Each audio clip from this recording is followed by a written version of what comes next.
Ladies and gentlemen, good day, and welcome to the EPACK Durable Limited Q4 FY26 earnings conference call hosted by ICICI Securities.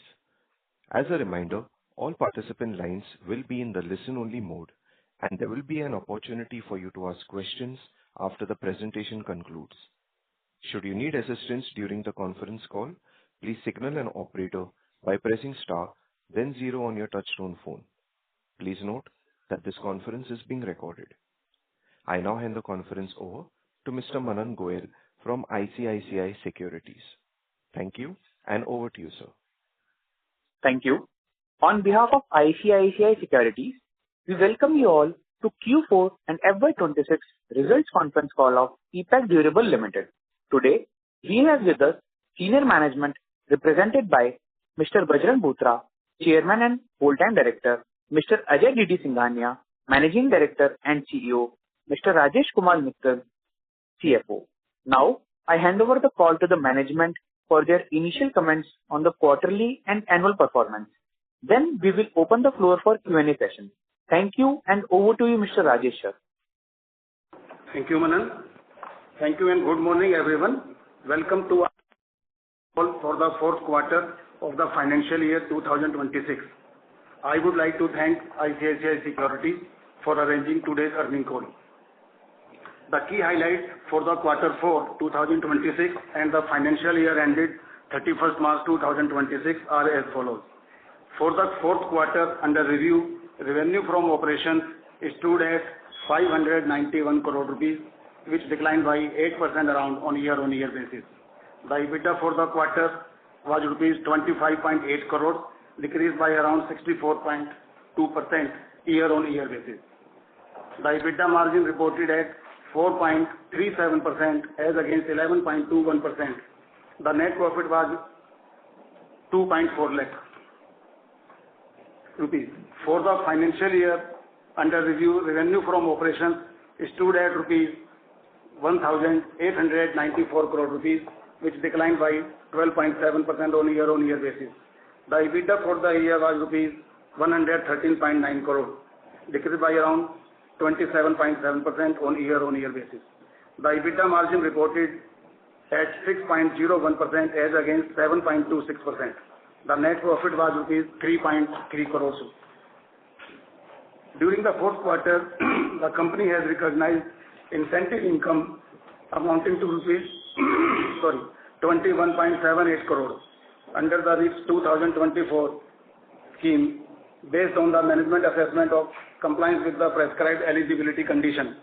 This also includes an amount of rupees 4.96 crore pertaining to the financial year 25-26 and an amount of rupees 16.82 crore pertaining to the earlier period.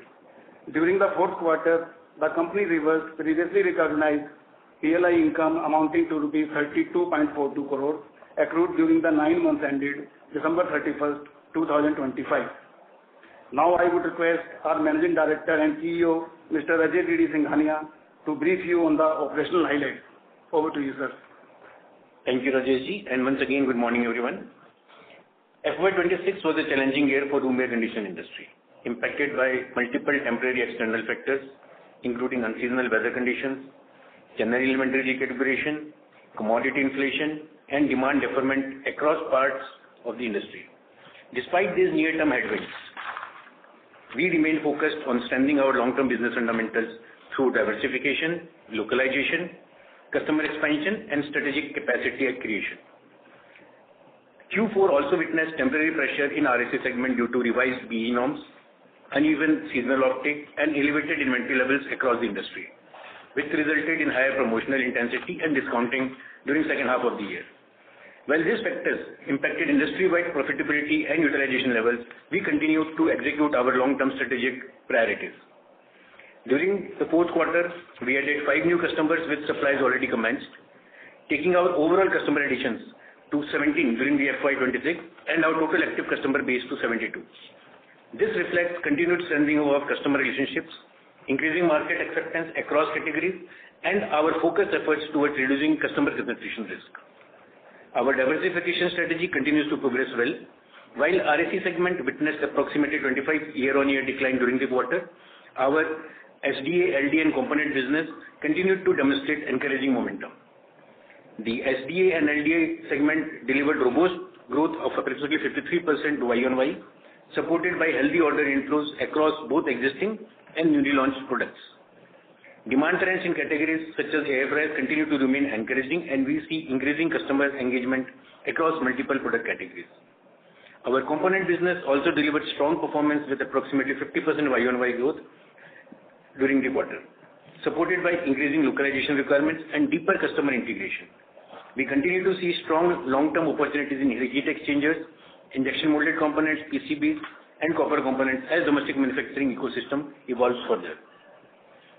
We believe our continued investments toward backward integration component capabilities will not only improve operational efficiencies over time, but also support higher value addition, improve supply chain resilience, and broader participation across adjacent manufacturing opportunities. We are also pleased to share that investments made towards Hisense partnership through our wholly owned subsidiary EPACK Manufacturing Technologies Limited had become operational since Q4 of FY26, making another important milestone in our long-term manufacturing expansion journey. As operations scale up progressively over the coming quarters, we expect the subsidiary to gradually contribute towards revenues, product mix enhancement, and future growth opportunities. During FY26, we continued to invest in strategic capacity expansion, localization initiatives, new product categories. During Q4 FY26 alone, we incurred a capex of approx 79 crores, primarily towards washing machine capacity expansion and component manufacturing capabilities. The new greenfield facility at Bhiwadi is also expected to commence meaningful contribution over the coming quarters. While the margin profile during FY26 remained below our earlier expectations due to lower RSC utilization, elevated industry discounting, commodity inflation, forex volatility, we believe the structural drivers for long-term margin improvement through localization, backward integration, and scale efficiencies remain intact. During the quarter, the company reversed previously recognized PLI income accrued during the first 9 months of FY26 based on evolving assessment and ongoing procedural review. Excluding this one-time impact, the operational performance during Q4 FY26 provides a more normalized reflection of the underlying business performance during the quarter. The company continues to engage with relevant authorities regarding the matter and has submitted the necessary representations. At this stage, management believes it is prudent to await further clarity.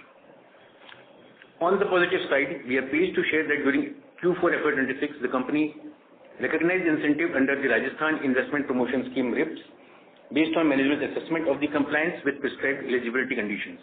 We believe this represents an important milestone in strengthening of the long-term competitiveness of our manufacturing ecosystem. The current proposal pertains to phase 1 investments, and we continue to evaluate further expansion opportunities under subsequent phases as a part of our long-term growth strategy.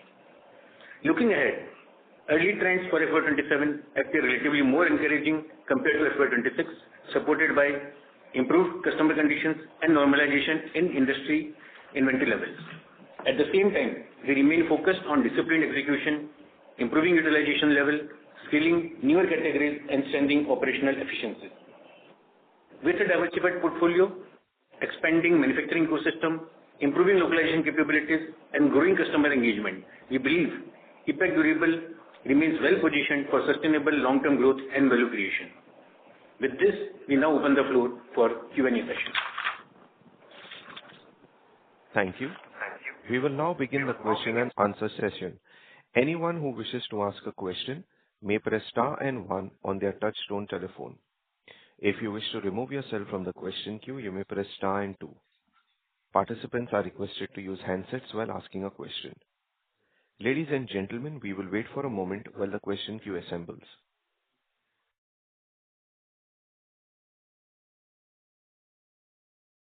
Our first question comes from the line of Bala Subramaniam with Arihant Capital. Please go ahead. Good morning, sir. Thank you so much for the opportunity.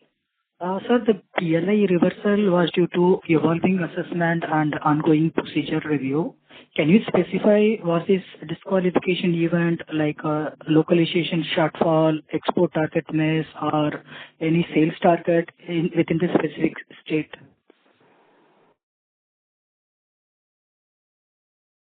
So, Mr. Bala, good morning. Regarding the PLI reversal, this is based on certain commitments made by the company and signed when we applied for the PLI incentive.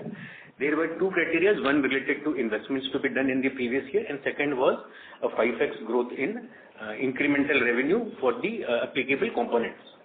So during the first 3 quarters, the company had done the proper, as we have been following the practice in the previous years as well, the company had been following the same practice and recognized the benefits as being achieved. Whereas in end of the quarter 4, we realized that due to the sales shortfall, there is certain anticipated fall in achieving the incremental revenue growth. However, the incremental investment and capex was already been fulfilled, but incremental revenue growth is something which is being still evaluated and verified by the auditors. Hence, we took a proactive decision not to recognize the benefit as of now, and also to involve with the relevant governmental agencies and get further clarifications. Till we get the clarification, the company stands that we will not recognize it until it is properly, the due diligence is complete. Okay, sir. Sir, under Hisense JV, I think we have planned a front-load washing machine line, so which is planned annual capacity. So I just want to understand how much the annual capacity and what is the target utilization in FY27. So in Sri City, we have 2 operational facilities. One is the EPACK Durables own facility where we manufacture the components, and the second facility by the name of EPACK Manufacturing is the unit which is dedicated to Hisense manufacturing for air conditions. The facility started operations in the last week of March 26, and since then the AC production for the Hisense design products has been scaling up over last 2.5 months now, almost 2 months now. The other set of products to be manufactured there, which include the front load washing machine, as you said, is something which is currently under trial, the front load washing machine which is under trial. And we are currently expecting the production to commence towards the mid of Q2. Okay, sir. So my third question, I think we have seen a sharp increase on the inventory levels, nearly 837 crores. So, like, how much raw material for the Hisense JV startup versus finished goods awaiting BA transition clearance? And if you could, when we can expect the normalization of inventory days as well as payable days also nearly increased to 138-140 levels, which is usually nearly 90 to 100 days. So Bala, I'm sorry, I didn't get the first question. First, let me answer you on part of the inventory days, the question on inventory days and the conversion cycle. So, the current working capital deterioration in FY26 reflects basically 3 factors. First, we built inventory in anticipation of the strong summer season for this year. At the same time, one of the very key components which goes into our product and is currently largely import dependent is compressor, for which the BIS was expiring in second week of April. Hence, to keep manufacturing for the entire season, on the peak season of April, May, June, Q1 of this year, a lot of inventory has to be created since the local ecosystem is not, or the local manufacturing capacity is still not enough to meet the industry demand. Hence, the elevated inventory what we see today as of March ending is basically mostly of the imported component which has been built up to support the Q1 of this year.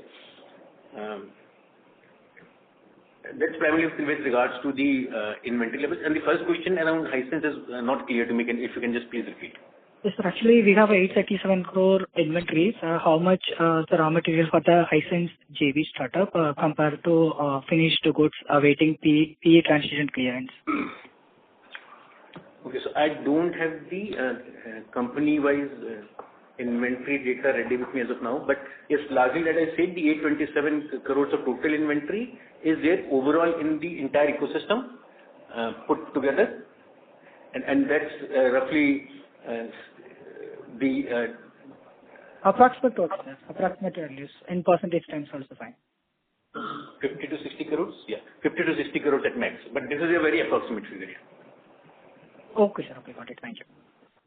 Oh, sorry, the audited number is 13 crores. I'm sorry.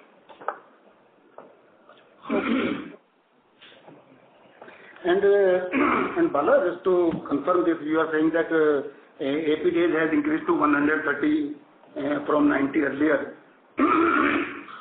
I'm sorry. And actually, you see that with respect to the AP days, which has gone up by around 50 days, you see that inventory days has gone up. This is parallel actually. When you are buying the inventory, there are the trade payables also stand in the books of account. If you will see that inventory days has also gone up in proportion to the trade payable days. Okay, sir. Thank you. The next question comes from the line of Tanay Shah with DAM Capital. Please go ahead. Hi, sir. Good morning. Good morning, Tanay. Hi. So just wanted to understand the ongoing summer outlook, right? For players like us in the EMS space, how is demand panning out for us? What are the current inventory levels, and what kind of pressures are we seeing on our margin profile? Okay, thanks, Tanay. So the outlook or the current status of the industry, if we talk about, so post the stabilization in the Q4, which is largely Feb and March, April onwards, and especially from mid of April, the overall tailwinds in terms of and everything has been very strong, and most of the limited inventory levels, what has been the pain area for EPACK Durable as well as the whole industry over the last 12 months or so has now eased out, and we are seeing a very strong pull in the trade, and so the real sale-in terms of liquidation and further fresh manufacturing orders have started pouring in, and we see definitely a very strong Q1 currently, and I think it will be prudent to say that in line with the industry expectation or what we have been hearing over the last 2 weeks in terms of the results being declared by most of the other peers in the industry, is that a growth of 15% approx is what the industry is expecting, at least in this Q1, and definitely EPACK believes that this is what is in line with our internal expectations as well. Understood, sir. So growth of 15-20% in terms of volume is something what the industry is looking at, but even the value itself has sort of gone up. So we've been able to take the price hikes which are required from a brand's perspective to be passed on. And just to that, I wanted to understand if there is any pressure on our margin profile given the costs are continuously increasing. So two things here, Ganesh, definitely yes. A lot of commodity increase and FX increase is what has impacted the industry. On top of it, again, the BEA revision is another factor. So overall, the costs have gone up, and a lot of this cost is what has already been passed on to the brand customers from us, and we believe that even the brands have further passed on in parts or in several stages or phases to the market. So yes, there has been a significant increase in the overall cost and price, and that has also been passed on from our side. Sir, just any number which you would like to put up in terms of the current inventory levels in the channel? So, broadly speaking, based on our discussion with the industry leaders, the inventory currently in the trade is normalized, and the type of sell-in, or what we say sell-in means the sales from the brand to the distributor or to the channel has picked up significantly. So, just to throw in some number which could be very approximate, I believe the trade inventory plus the brand inventory put together as of May opening, if we talk about, would be anywhere between 4.5 million. That's the max kind of inventory I can anticipate. Which means we are largely, or rather slightly below the expected inventory norms, looking at a very significant ramped up summer season. Understood, sir. So my second question is with respect to the Hisense JV. While many congratulations on sort of operationalizing the plant, just wanted to understand, given that just recently there was news about China sort of going a little hard on the companies wanting to sort of scale up in India, and have sort of tightened their supply norms, their knowledge norms as well. Any impact on our JV with Hisense to sort of scale up in India? relationship with Hisense, we can call it like a strategic tie-up, wherein all the investments in the manufacturing facility currently has been done by EPACK Durable. And this facility currently is more of, let's say, a tech transfer, wherein the tools and designs have come to us and the investment has been done by EPACK Durable solely. And we are supplying to Hisense to market the products both in India as well as to explore further opportunities of supplying to the overseas market, especially the Middle East and African. We don't see any impact in terms of any policy change or any so-called the government initiative, the Chinese government stand on any such thing. Rather, we see that Hisense is definitely becoming a lot more aggressive or ambitious, would be the correct word, ambitious in taking a significant position or market share in India. And the way they have scaled up the overall distribution channel, the network, is a clear indicator of their intent to be one of the market leader and a dominant force in times to come. So they are definitely increasing their overall penetration, increasing their product portfolio. Starting with TV now, they have significantly ramped up air conditions. Going forward at Q2, Q3, when they are eyeing to further increase their penetration with both top load and front load washing machines, and then subsequently add more products. So they are going very steady and very focused in India market, we can say. Sure, sir. Sure, sir. So just one last question. So capex number for FY27? So again, Tanay, based on our last year's guidance to the market, we had budgeted a total capex of approximately 470 crores in 18 to 24 months, out of which 300 crores is what we have capitalized till end of March, and there is a balance of almost 170-200 crores, which we are strategically looking to invest in ramping up capacities, primarily both in Bhiwadi as well as in Sri City, and looking at newer product categories to enter. So this is something we would say 170-200 odd crores is something which is planned over the next 9 to 12 months. The rest of this financial year. Understood, sir. Understood. Thank you so much for answering my questions and wishing you all the best for FY27. Thanks. The next question comes from the line of Pratap Maliwal with Mount Infra Finance. Please go ahead. Hi, am I audible? Yeah. Yes, Pratap. Yeah, thanks for taking my question. So I'm just trying to look at our business from a 2 to 3 year perspective here. So we've got a current revenue base of approximately 1,900 to 2,000 crores, but we also have the Hisense revenues coming in. So over 2 to 3 years, do you see our revenues kind of doubling because of the aggressive targets that we have for Hisense?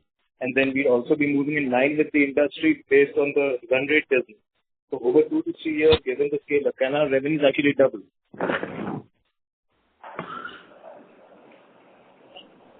Thanks, Gautam. Yes, for players like us in MSME, the OEM and ODM ecosystem and with strategic partnerships, the one we have with Hisense, which has an aggressive growth plan, the categories we are into and the way we are expanding our overall portfolio and increasing our customer penetration, definitely that's the intent and that's the kind of overall outlook we internally have. And over the past the previous earnings call and every time we have shared a similar vision. So here we echo our shared vision with you, and definitely that's the way ahead we are looking to grow. A year of ups and downs definitely we believe are learning, a part of the learning for us, and they make us more resilient and further help us strengthen our resolve to grow better and grow stronger. Yes, sir. So as you said that in Q1, the industry would expect maybe a 15% kind of a growth. That's for all players involved, so we should get our share of that. Now, there was a notification in Feb that said that phase 1 of our capex has been operationalized, I believe, 0.75 million units at the Hisense facility. Then going forward, Q2, Q3, we'd be operationalizing the washing machines and television. So is there any kind of outlook for FY27 at least that you can give us based on our Hisense numbers alone, what kind of scale-up we can see here, so we can get an idea of how EPACK can actually outperform maybe some of the other peers?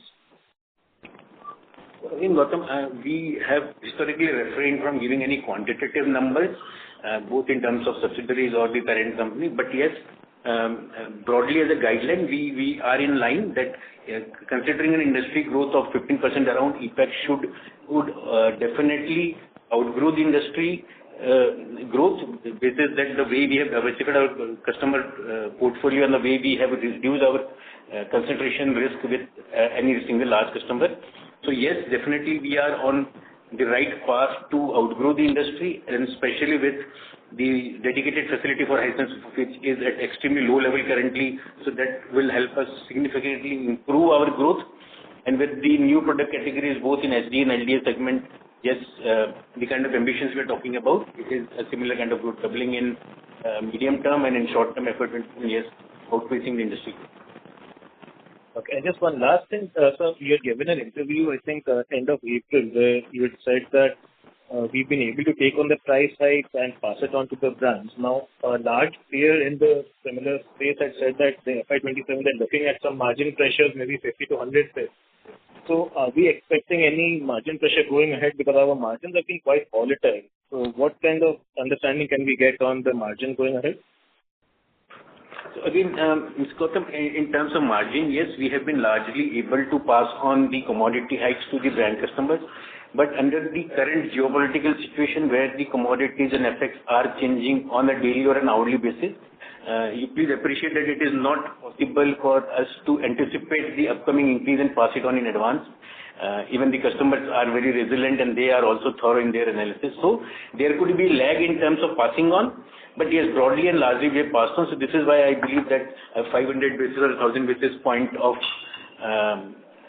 stress or strain on the margin for a shorter term could be there. But in the longer term, yes, typically we pass on all the cost increase to the customers. Okay, sir. Thanks for taking my question. Thank you. The next question comes from the line of Arshia Khosla with Ashika Institutional Equities. Please go ahead. Yeah, thanks for the opportunity. So just in a continuation with previous participants' question, how much price increase have you already taken? Yeah, thanks, Ashia. So the price increase is something which has been done in last 2 quarters, let us say, starting December, and then because of the commodity hikes, then again in January because of the regulation change, the upgradation of products from the old rated to the new BE rated, and then again mid-March because of again the geopolitical situation. So there have been multiple price increases which have been negotiated at different points in time with the customers. Overall, again, a very broad figure could be as of end of March, the overall price increase in the product which has been passed on due to both the reasons, the revised commodities as well as the revised rating levels, is 15 to 20%, varying between model to model. And after that, again in April and May, then there has been another price increase. And I believe that a similar kind of price increase has been passed on from brands to the market as well. Understood. That's helpful, sir. And I'm sorry, I just missed it on gross margins front. Do we think that now the worst is behind and we'll be able to maintain these margins, or can we see more contraction on that? So gross margins level again, Ashia, broadly, we have been maintaining in the past also. So our gross margins overall are at the EBITDA level, if we talk about, barring the one-time adjustments done in Q4, are largely been stable at 7.5 to 8.25 is what has been the stability number for us over the last 4 years historically. And the type of diversification in terms of the product diversification and concentration risk reduction we are doing, and the depth of component ecosystem we are entering, we believe that in medium to short term, medium to long term, these margins are bound to improve. So barring a one-time correction, we are very confident that these margins are largely stable in medium to longer term. These are going to improve. Got it. That's helpful, sir. And sir, what will be your capacity utilization for RAC in FY26? In FY26, the capacity utilization would be roughly, I mean, compared to previous year, it has dropped by almost 20-odd%. So that's the kind of drop we had earlier. It was anywhere at 45 to 50% on an average annualized basis. So the last year it would be at 40-odd%. So that's again a very broad number, but yes. So this is an annualized basis, whereas on the seasonal utilization, if we look at, The previous years, it was close to 90%, especially for Q1 and Q4 period, which are the peak season period. So last year, they had dropped significantly to, let's say, around 75% odd for the peak period of Q1 and Q4. Thank you, sir. And my last question would be on the compressors front. So we are sitting with optimum inventory for compressors, or are we going to see some shortage for this year as well as next year? So on compression front, again, Aisha, especially in terms of the inventory level, we had covered ourselves with the inventory for the current season, that primarily till June or July is what we had covered up based on our order book. Going forward, there are two conditions. One, the government has now increased the relaxation on import basis. There was circular mid of first week of May, 8th May, I believe, wherein the import has been allowed up to 30%, approximately 30% of import is allowed. This is the quantity which was imported in FY24. So that gives some relaxation to the industry, and at the same time, the domestic capacity ramp up and increase is on the way, and out of the 4 leading players who have established capacity in India, they are gradually increasing their capacity. So we think or we expect that the capacities available for the next season would be sufficient, including the 30% of imports allowed. Got it. That's helpful, sir. Thank you. Thank you. The next question comes from the line of Pawan with ICICI Bank. Please go ahead.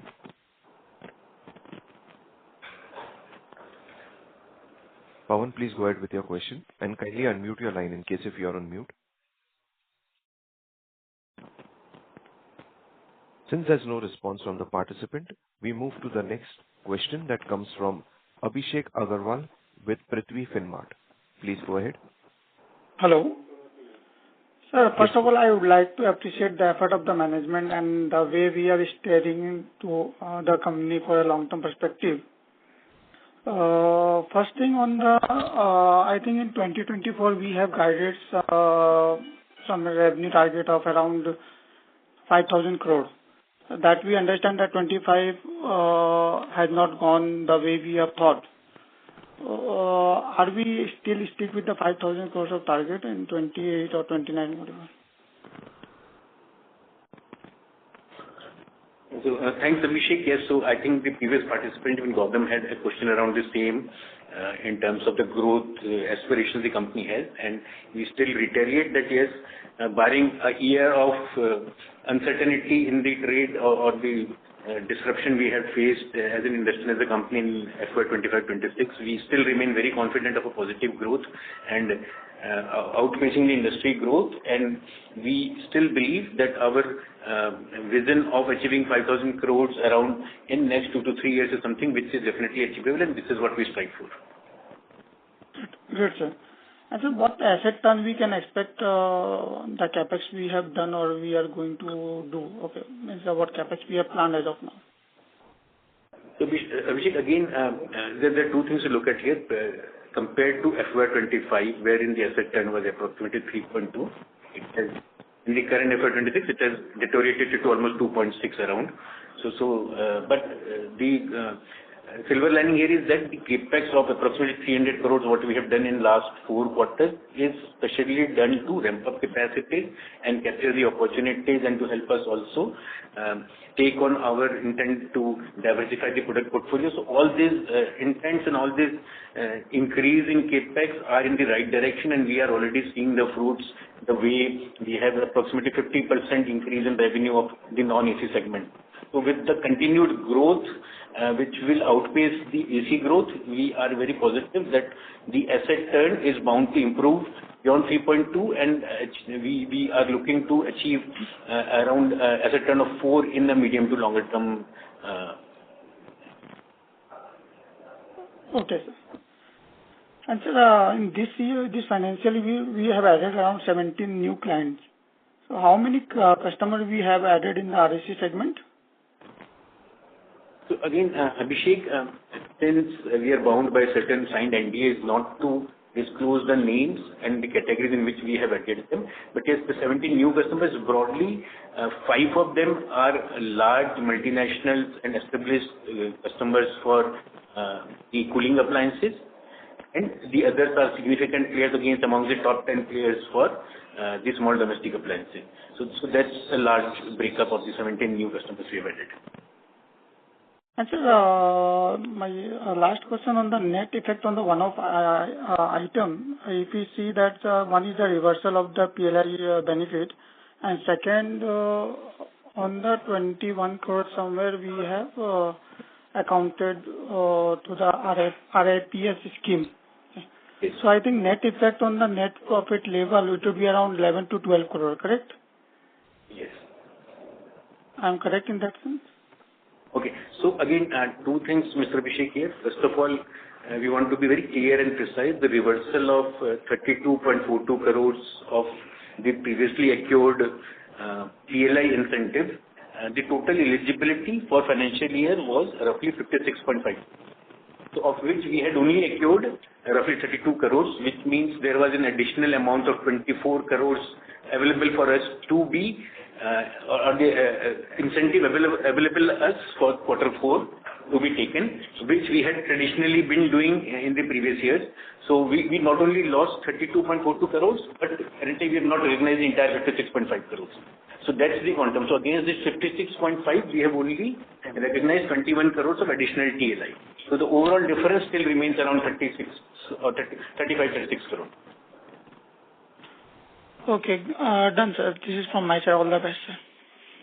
Thank you, sir. Thank you.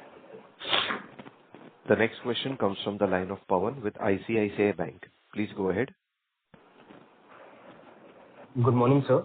My question is, given the ongoing transition to BE-rated air conditioners, does the company foresee any risk of inventory write-offs or markdowns on older non-compliant AC models? And if so, has any provision been made for the same in the current or upcoming quarters? Thanks, Pawan. So, in terms of old BE-rated products, basis the BE guidelines, the company doesn't hold any inventory of old rated products on its own. Whatever was produced was shipped out latest by 31st of December 2025. So after 31st December 2025, the company is not holding any inventory of old rated products because it is not allowed to be held by the manufacturers, and it was largely available with the brand's warehouse or with the traders. And again, basis the BE norms, it cannot be sold beyond June, I believe. So by end of June, in the entire inventory of the old BE-rated products would either get liquidated or has to be re-rated again by the brands or the traders. So on this front, as an OEM ODM, EPACK has no liability to be accounted for or to be recognized. Okay, thank you, sir. Sir, I have one more question. Like, auditors have issued a qualified opinion citing a disputed trade receivable of 19.61 crore. So can management provide more details on this dispute? What is the nature of the receivable, the counterparty, and expected timeline for resolution?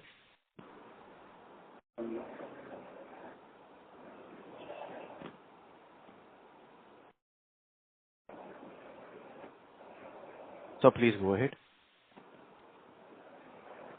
So, Pawan, in terms of the reservations or being highlighted by the qualifications being raised by the auditors, this especially pertains to one of the cases wherein the receivable is from a customer called Gangnam, accounted to 19.61, which is it currently or has not been paid by these.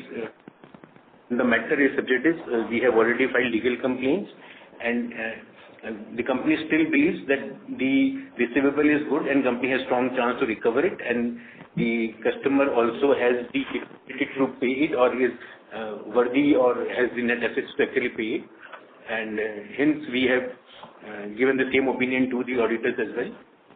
And since the matter is currently under legal jurisdiction, any further amount of information cannot be shared on it. All right. Thank you. Thank you, sir, and wish you all the best for fiscal year 27. Thank you. The next question comes from the line of Keshav Lahoti with HDFC Securities. Please go ahead. Hello. Hi, thank you for the opportunity. So as you highlighted, Q1, the volume growth can be 15-20% in RAC side, and you have taken the price hike also of, around 15-20%. Fair to assume Q1 on the RAC, and that way the revenue growth should be upwards or at least 30%?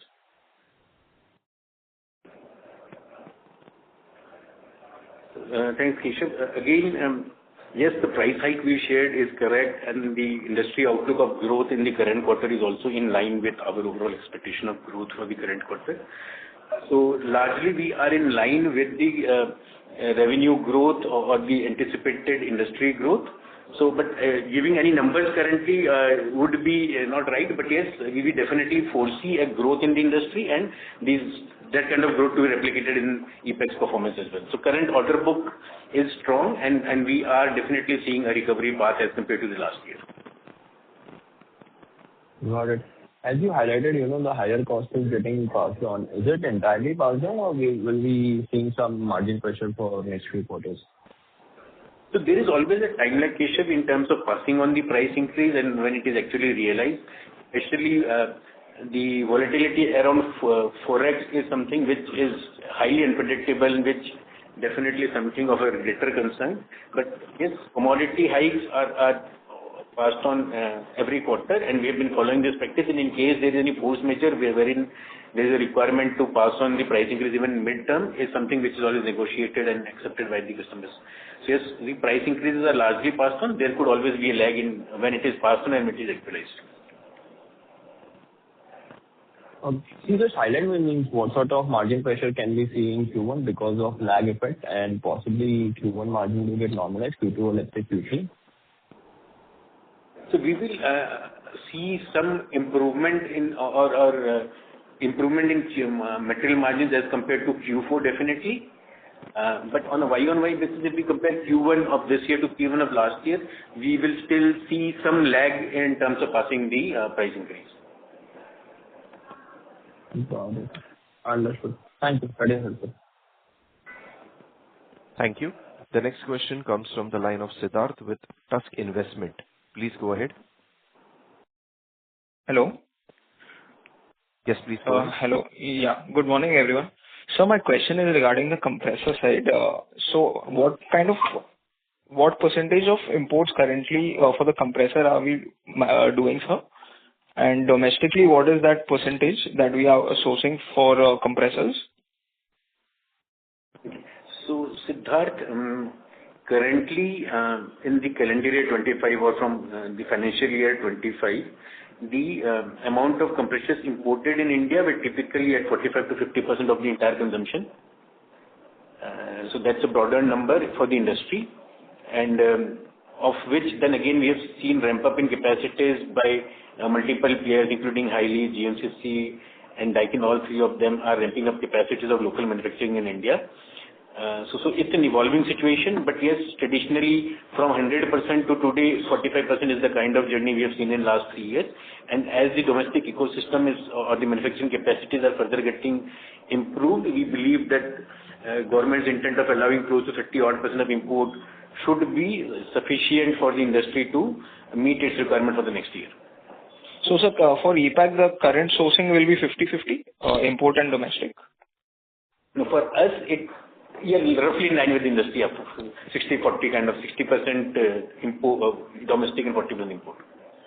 Okay. And so the vendors will be Highly, JVs and all for the domestic compressors? So domestically, we have 4 air con compression manufacturers, Highly, and then GMCC, which is a media company, then Daikin and LG. So these are the 4 established custom manufacturers for the air con compressors in India today. All right, sir. So my second question is regarding the PLI reversal. Like you highlighted that the entire 56 crores we were eligible, but we haven't taken any of that into the FY26 results. So my question is, though we are eligible, we haven't taken, or is it that the entire 56 we couldn't take this year? So against that, yes, you are right. 56.5 crores was the eligibility for us to receive in the financial year FY25-26, of which we had accrued 32 crores in the first 9 months. And in quarter 4, because we have we found that there is certain shortfall in terms of the growth which was required to be achieved. Hence, we have currently reversed the 32 crores which is recorded in first 9 months, and we are still evaluating with the agencies on the applicability and qualification. So this is something which is still under discussion or under evaluation by the DPIIT and the concerned agencies, and hence we thought it's prudent not to currently recognize it and do it only when we are confident or the auditors are able to allow us to recognize that kind of an incentive. Okay. So there is a chance that in the subsequent quarters, we might realize this PLI reversal. We will ask or we will advise a caution before making any such commitment. So we will still want to wait for another quarter or so before we get the confirmed intent from the agency on this. Okay. Thank you, sir. Thank you. The next question comes from the line of Rabindra Naik with Nirmal Bang Securities. Please go ahead. Hello. Am I audible? Please go ahead, Rabindra. Yeah. So, thank you for the opportunity. Sir, actually, I have seen that, in the quarter, YOY basis, there is a 700 basis point decline in the gross margin, and in a QOQ, there is a 300 basis point decline in the gross margin. So, can you please highlight what is due to the mix and what is due to the cost inflation? If you can quantify it would be helpful. And how the things are going to be in the coming quarters? The gross margin has not been reduced. On which basis you are saying that gross margin has been reduced? There is a dip in the EBITDA margin, which we have already explained. On what basis you are comparing? You are comparing on a quarter basis or yearly basis? Quarter basis, I am talking about quarter basis. What is due to the cost inflation and what is due to the mix? Because we have increased the component and also the durable mix better as compared to AC. What is the due to the decline in the gross margin due to the mix, and what is due to the cost inflation? But there is no major dip in the gross margin on quarter basis. Mr. Ravindra, actually the gross margin have been fairly stable across all the 4 quarters on Y-on-Y and Q-on-Q basis both. So sorry, but we are not clear with the question. Yes, any fluctuation in terms of EBITDA margin is definitely visible, but gross margins are largely consistent. I'm talking about the sales minus the cost of material and purchases. That is the gross margin I'm talking about. Last year it was 16.3%, and this year it is 15.1%. Quarter to quarter basis from YOY 20% to 13%. That is what I'm talking about. 10%. Sir, this can... Mr. Ravindra, yes, what you are highlighting in terms of numbers is correct. So typically, if we look at quarter 4 would be there, the margins would be slightly better because of certain year-end TOD discounts what are received in the end of the year. So that is a small insignificant amount, but yes, that impacts to the extent of 100 basis point or so every year. Hello. Hello. You are comparing quarter 4 year-on-year quarter 4? Yes, even quarter 3 also, I'm talking about quarter 3. Quarter 3 it was 16.7%, it has gone down to 13.3%. Anyway, we'll take it. What I'm saying that as MD Saab has already mentioned, that we have taken the reversal of the PLI amount in the quarter 4, which we had accrued in the first 9 months. So, Mr. Ravindra, to answer your question in simple manner, in the previous quarters, the accrued PLI is the revenue, and hence that kind of inflates slightly the material margin what is seen, which is because the PLI income is a 100% material margin. So, because that has been reduced in the current quarter, hence the impact is there. Okay. Net of quarter on quarter, it's normalized. If we see all the 4 quarters, it will be similar. Okay. Thank you. And sir, what is the current year debt level and what is the capital expenditure for 27? Current debt level is around 700 crore, which includes a term loan of rupees 200 crore. What to expect in the FY 27? 27, it is not like that it will go up, but there are some plan as you already mentioned in the capex. So there could be some payment of the term loan in the current year, and there might be some increase also. Practically, it will be at a near term, it will be around 700 crore rupees only. Thank you. The next question comes from the line of Abhijit, an individual investor. Please go ahead. Yeah, hi. Thanks for the opportunity. So I have a question regarding the inventory. I think it is around 837 crores. How much of that inventory has been diluted until now? Abhijit, thanks. Yes, rightly said, the inventory level as of end of March was close to 800 crores. And as I mentioned in one of the earlier questions, it was largely because of the increased inventory levels, especially for compressor for which the BIS was expiring in April, mid of April.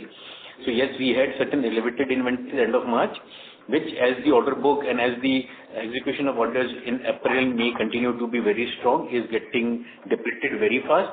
Exact numbers in terms of the current inventory to give at this point of time, but we can definitely what we are trying to say is that inventories have largely normalized both in our system as well as in the trade. So at both ends we see inventory levels being normalized, and end of this quarter we believe that our overall inventories would be in line with our earlier quarters or similar quarters in the previous years. Okay. The next question is regards to the compressor issues. I understand the government of India wants to push the production of compressors in India and local sourcing. That is the objective of the government. And the total AC market, the challenge that the compressor guys are also talking about is that 60% of the sales of the entire AC happens between, in 1 or 2 quarters, right? That is like the problem that is there. Are you guys looking at anything in regards to the compressor side? Because that is an opportunity that is there, which is presenting itself. So just wanted to understand on that regards. Abhijit, I think this is something which we face on a daily basis. Compressor manufacturing definitely had been one key opportunities for the Indian manufacturers in terms of improving localizations 2 to 3 years ago. Today, in terms of the current context, when we place ourselves, there are 2 things. One, already we have the 2 major global powers, both highly and UMCC present in India with large capacities. Each one of them almost close to 7.5 million, and the other putting up a capacity of almost 10 million. So that's the kind of capacities they have already put up or committed to put up in India in the next few months or quarters. And it's a highly technical item, wherein we definitely feel that no Indian player, even the large players in India, don't have the capability to think of putting up it alone. So no, we are not evaluating getting into compressors. We want to focus on our core competence and the customer risk concentration reduction and the product diversification. What we have, the path on which we are currently following, we believe that this is the journey which will take us onward and forward. And we will continue on this journey, which will definitely help us improve both our asset turn, improve our ROE, ROC, and leverage on the investments which have already been committed by us. Thank you. Participants, in the interest of time and fairness to others, please restrict yourselves to 2 questions. For any more questions, you may rejoin the queue. Our next question comes from the line of Siddhant Mehra with Tusk Investment. Please go ahead. Hello. Yeah, just one last question. So we have started the sales from the Hisense plant of the 7 lakh capacity. Yeah. So the plant became operational in last week of March, around 30th of March is when we started operations and we started manufacturing the Hisense air conditioners. And yes, as we talk today, the commencement of both manufacturing and supply is ongoing. Okay, sir. Thank you so much. Thanks. The next question comes from the line of Aryan with Inved Research. Please go ahead. Thanks for the opportunity. My question is on our EPACK JV. So if I look at the losses the JV has incurred this year, it's almost double. I'm sorry to interrupt, Aryan. I would request you to be a little louder. Thank you. Am I audible? Yes, please. Yeah. So my question is on EPACK JV. So if I look at the losses, it has doubled this year, and we are doing a capex of almost 100 crore for this JV, and has provided a loan of almost 23 crore. So just wanted to understand, like, when can we expect this JV to break even? Because when I see the history of this JV, it has not been, able to generate profits for the quite few years. So what gives of the confidence this JV will be able to break even in the next year? Thanks, Aryan. So regarding the JV company, EPACK, yes, the total investment today currently stands at almost 100 crores, and we are happy to share that a new greenfield manufacturing facility for EPACK had been set up and has become operational since end of quarter 3. So it started mass production in January, and the Q4 revenue and Q4 scale-up of operations has been extremely encouraging. And taking a cue from the type of ramp-up which has happened in the greenfield facility in Bhiwadi for EPACK, we are very confident that now this FY27 being the first full year available to the company with its renewed and ramped up capacities of roughly 3 million motors installed per annum. The overall ramping up, the overall customer approval and the product development, whatever has been done in the previous 2 years, is now started to showing results. And the management of both the companies is very confident that this year will be a significant year of ramping up. And from FY27-28 onwards, we will definitely see this company in green. Got it. And sir, on the incentive side, I just wanted to understand next year, what is the PLI incentive can we expect to accrue? And second, on the IPS incentive as well. So next year, can we expect more incentives to come, because now we are eligible for Rajasthan incentive scheme as well? So there are two different things. In terms of PLI, FY26-27 is the last year of PLI incentive, and the company is eligible to receive an incentive of 60 crores, for which there were two criteria, capex of 300 crores, which has already been completed successfully. And now the second criteria is in terms of achieving the threshold increased revenue, which is something which will be under scrutiny, and we will request to look at numbers without PLI, especially considering the experience of the last year. So this year the company will be extremely careful before recognizing any such PLI incentive, and we will doubly ensure that the path to achievement is sure. And that's on side of the PLI. And in terms of the turnover link incentive receivable on our investments in Bhiwadi, that is the phase 1 which was applicable for next 10 years, and there is still another phase of TLI to be applied for the capex which was then subsequent to 2022, because the current entitlement certificate is the investment which was completed as on February 22, sorry. So post February 22 till date, whatever investments have been further done, we are still to make an application for that. So yes, this is something which is for next 10 years, and this is the revenue which is related to manufacturing which is done there will be something which we will keep on accruing for the next 10 years. Just wanted to understand, like, without PLI, what should be the gross margin and EBITDA margin we should expect? And the next year, Rajasthan, let's say PLI. So it is based on turnover, right? So just wanted to know, we are expected to have, if, let's say we are not able to get PLI like this year, but Rajasthan incentive we will be able to get in the next year, because it is based on turnover, not on incremental sales. So Aryan, this is our experience in last, especially FY26. We again advise a caution before recognizing any incentives. So we like to keep all government incentives separately and look at the core company performance. Having said that, we expect the normalized metal margin of roughly the historical 13 to 14% is what has been the historical margin, which will then slowly and gradually start improving as we improve our capacity utilization, especially for the Hisense facility and the increased capacities in facility. So 13 to 14% gross margins and around 7% of EBITDA, normalized EBITDA is what the company is expecting and to improve. Any incentive, both in terms of PLI or TLI, should be above it. Thank you, and best of luck. Thank you for replying to the question. So I hope that answers most of the questions. Thank you. The next question comes from the line of Agro Srinivas, an individual investor. Please go ahead. Yeah, hi. Hey, thank you for the opportunity. RSC sales also is very low this quarter. Previous year, you mentioned some seasonal winds or rainfall happens. This year, El Niño effect is there and more sales are happens. still in RAC segment is also very low compared to peers.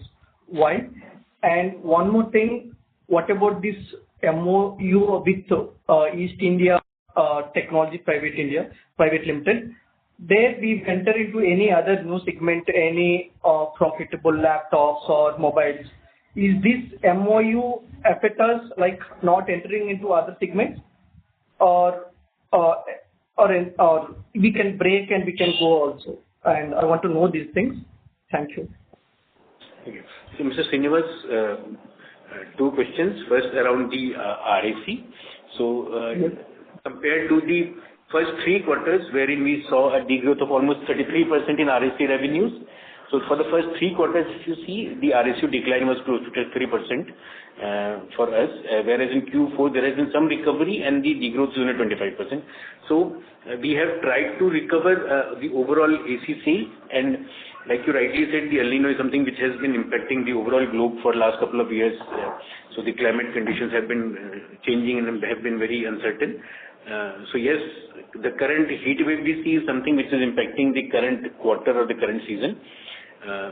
The brands or the market was very cautious because of the elevated inventories which was there in the trade for April, May, June in 25, and by Feb, March is only when the industry was able to liquidate those inventories. So that puts us in a very healthy situation as of now as an industry, as an EPACK. We see that the inventories are normalized and we see a growth for the current quarter. In terms of MOU with East India, that is largely related to manufacturing of electronic components, which currently is not one of the core strengths or core focus areas for EPACK Durable. Our journey and our investments are aligned towards ODM of home appliances, SDAs, LDAs, and the other components as you see. So there is no direct conflict of interest with that as we see, and the management at EPACK Durable has liberty to get into any new product categories, even if those are under the preview of East India whenever we want. So, but anyways, those categories are not currently under our radar we are currently focusing, as we've been sharing, on the ACs and the small and large domestic appliances and ODM business. So that is the focus and that is where our investments have been committed, and we would want to leverage on those investments only. So we want to keep our focus on the investments what we have already committed. Thank you. Ladies and gentlemen, that was the last question for today. I would now like to hand the conference over to the management for the closing remarks. Yeah. So thank you all the participants in this earnings call today, and I hope we have been able to answer your questions satisfactorily. And also thanks to ICICI for hosting the call today. So once again, thank you everybody. Thank you, sir. Ladies and gentlemen, on behalf of ICICI Securities, that concludes this conference call. Thank you for joining us, and you may now disconnect your lines.